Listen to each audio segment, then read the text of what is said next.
Creating an optimal learning environment, a conversation on enhancing engagement and school reform.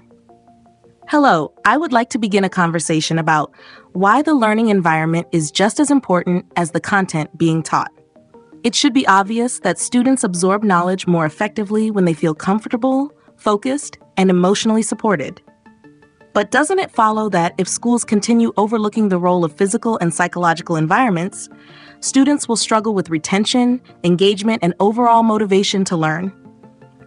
Education must optimize both external and internal learning conditions to ensure students can fully concentrate and retain information.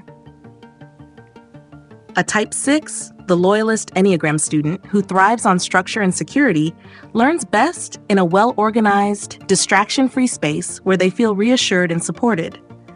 While a Type 7, the enthusiast, driven by excitement and novelty, benefits from dynamic, interactive settings that allow movement and exploration.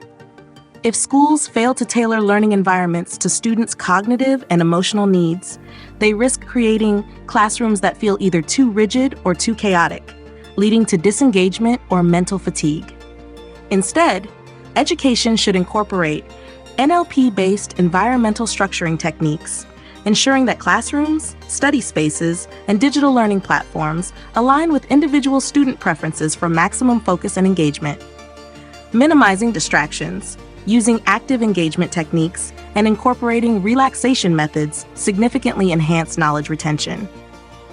A through-time NLP learner who processes information in a structured, sequential manner benefits from clearly defined schedules and structured learning progressions, while an in-time NLP learner who thrives in spontaneous, immersive experiences learns best through hands-on discovery and flexible learning formats.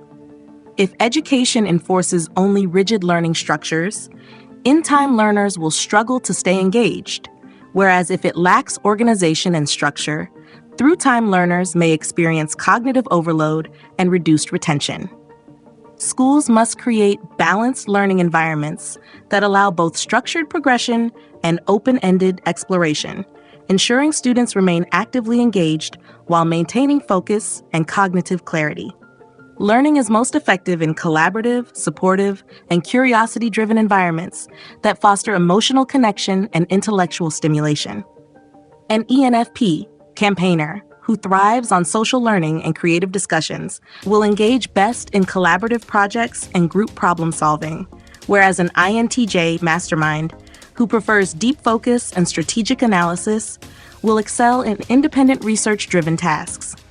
If schools fail to provide varied learning settings that accommodate both social and solitary learners, students will either feel overwhelmed by constant interaction or disconnected from meaningful engagement.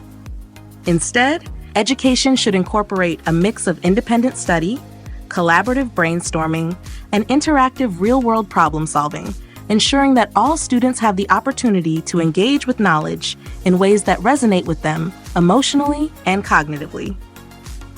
The future of school reform depends on recognizing that learning environments must be intentionally designed to enhance focus, engagement, and intellectual curiosity. It is time now to move beyond outdated, one-size-fits-all classroom structures and create dynamic spaces that reflect how students naturally process and retain knowledge. If schools continue ignoring the importance of environmental and psychological factors in learning, they will produce graduates who associate education with stress, distraction, and disengagement, rather than curiosity, passion, and exploration. The challenge isn't whether this shift is needed. It's whether we are ready to design learning environments that optimize focus, creativity, and emotional well-being, ensuring that education becomes an experience of inspiration rather than obligation.